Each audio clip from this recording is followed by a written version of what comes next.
सुप्रभात बच्चों।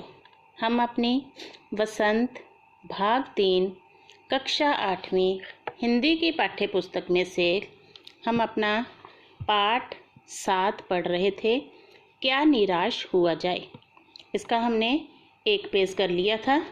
आगे हम आज करेंगे, भारतवर्ष ने कभी भी भौतिक वस्तुओं के संग्रह को बहुत अधिक महत्व नहीं दिया है।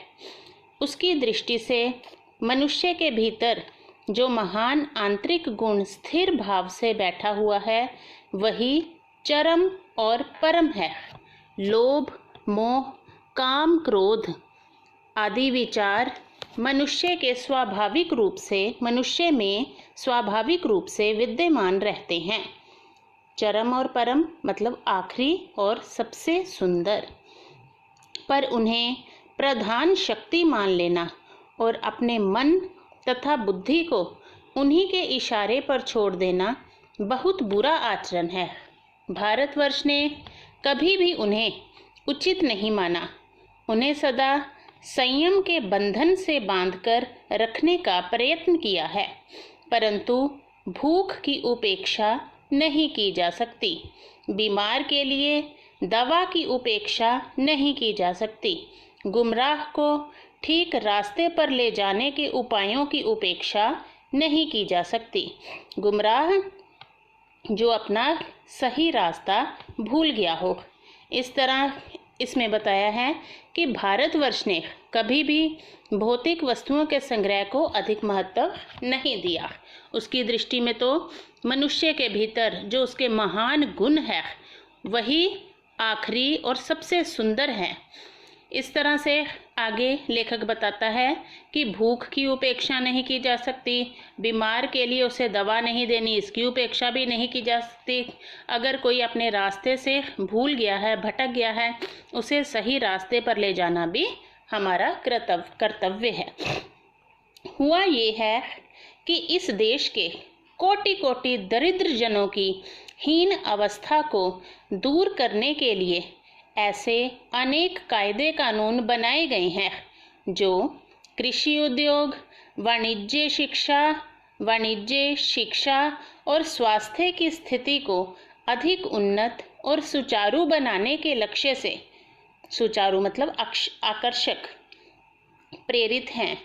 परंतु जिन लोगों को इन कार्यों में लगना है, उनका मन सब समय पवित्र नहीं होता। ये बात ध्यान देने योग्य है कि जो इन कार्यों में जिन्हें लगाना है, उनका मन सब समय पवित्र नहीं रहता।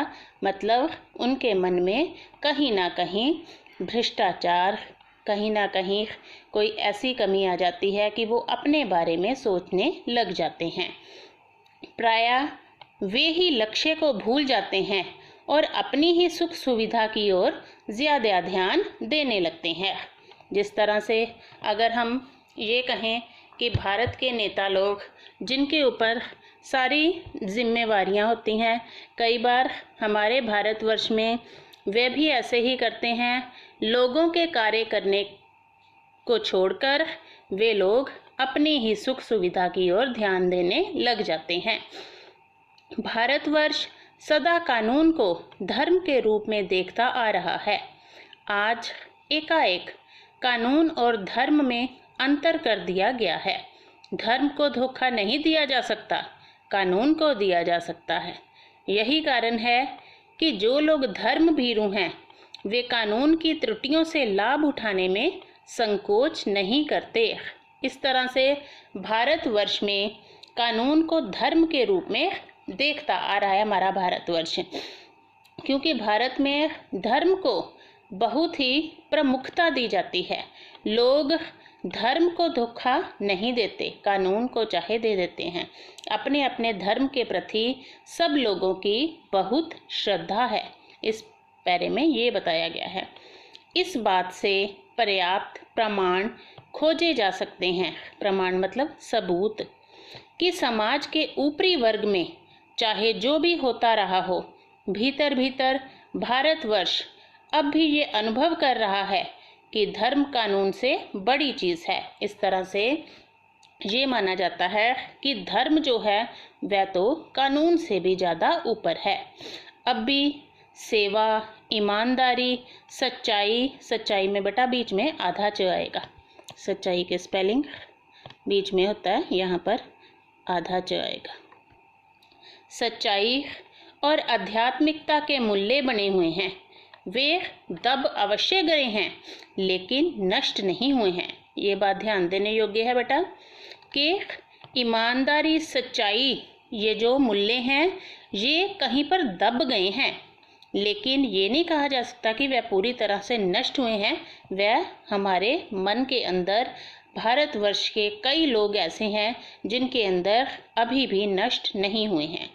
आज भी वह मनुष्य से प्रेम करता है, महिलाओं का सम्मान करता है, झूठ और चोरी को गलत समझता है, दूसरे को पीड़ा पहुंचाने को पाप समझता है। अभी भी भारतवर्ष में अनेक ऐसे लोग हैं जो दूसरे लोगों से प्रेम करते हैं, महिलाओं का आज भी सम्मान करते हैं, झूठ और चोरी को गलत समझते हैं और दूसरों को दुख पहुंचाने को पाप समझते हैं। हर आदमी अपने व्यक्तिगत जीवन में इस बात का अनुभव करता है। समाचार पत्रों में जो भ्रष्टाचार के प्रति इतना आक्रोश है, आक्रोश मतलब गुस्सा, वह यही साबित करता है कि हम ऐसी चीज़ों को गलत समझते हैं और समाज में उन तत्वों की प्रतिष्ठा कम करना चाहते हैं जो गलत तरीके से धन या मान संग्रह करते हैं। समाज में उन तत्वों की, उन चीज़ों की, उन लोगों की प्रसिद्धि जो है वह कम करना चाहते हैं जो गलत तरीके से धन कमाते हैं। दोषों का पर्दाफाश करना बुरी बात नहीं है। बुराई ये मालूम होती है कि किसी के आचरण के गलत पक्ष को उद्घाटित करके उसमें रस लिया जाता है और दोषोद्घाटन को एकमात्र कर्तव्य मान लिया जाता है। दोषों का, किसी की बुराइयों का पर्दाफाश करना बुरी बात नहीं है। हमें बताना चाहिए कि उसकी ये बात गलत है ताकि लोग उसके गलत कदमों पर ना चलें। लेकिन हमारे समाज में क्या होता है कि दोषों को बढ़ा चढ़ा कर बताया जाता है। बुराई में रस लेना बुरी बात है, अच्छाई में उतना ही रस लेकर उजागर ना करना और भी बुरी बात है। ये मोस्ट इम्पोर्टेंट लाइन है। इसके अकॉर्डिंग आपको प्रश्न भी पूछे जाते हैं कि इस लाइन का आशय स्पष्ट करो। लोग क्या करते हैं, बुराई में रस लेना बुरी बात है।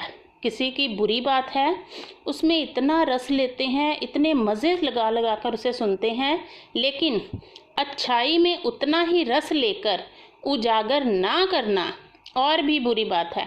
लेकिन अगर किसी की अच्छाई है उसमें उतना रस नहीं लेते, उसे उतने मज़े से नहीं सुनते और ना ही उस बात को उजागर करते हैं, लोगों को बताते हैं। अगर हम किसी की बुरी बातों को बताएंगे तो समाज में बुराई फैलेगी, लेकिन अगर हम किसी की अच्छी बात को बताएंगे तो समाज में अच्छाई फैलेगी। आप फ्रेंड्स हो आपस में, अगर किसी फ्रेंड की कोई आपस में कोई आपको बात पता चलती है, अच्छा दूसरा फ्रेंड जाएगा, अच्छा उसकी ये बात है, हाँ वो तो है ही ऐसा, वो एक को, दूसरे को, तीसरे को, सबको बताएगा, सारी क्लास को। इसमें क्या इसका मतलब है कि बुराई में रस लिया उसने, उसकी बुरी बात में बड़ा ही मज़ा आया, उसे बड़ा रस लिया और उसे सारी जगह फैला दिया। लेकिन अगर टीचर किसी बच्चे की प्रेज़ करती है कि इसने देखो ये कितना अच्छा काम किया है, आप भी बेटा ऐसे बनो, उस बात को फैलाएंगे नहीं, उसको वहीं छोड़ देंगे। ऐसे ही मैम उसकी प्रेज़ करते रहते हैं, इतना अच्छा भी नहीं है वो, उसकी जो अच्छाई है उसको नहीं फैलाएंगे। जबकि होना ये चाहिए कि हमें जो अच्छाई है उसे फैलाना चाहिए और बुराई को फैलाना नहीं चाहिए। किसी की बुरी बात में, बुराई में रस नहीं लेना चाहिए, लेकिन हमारे समाज में उलट होता है। आज के लिए बेटा इतना ही, बाकी हम करेंगे अगले पार्ट में। धन्यवाद।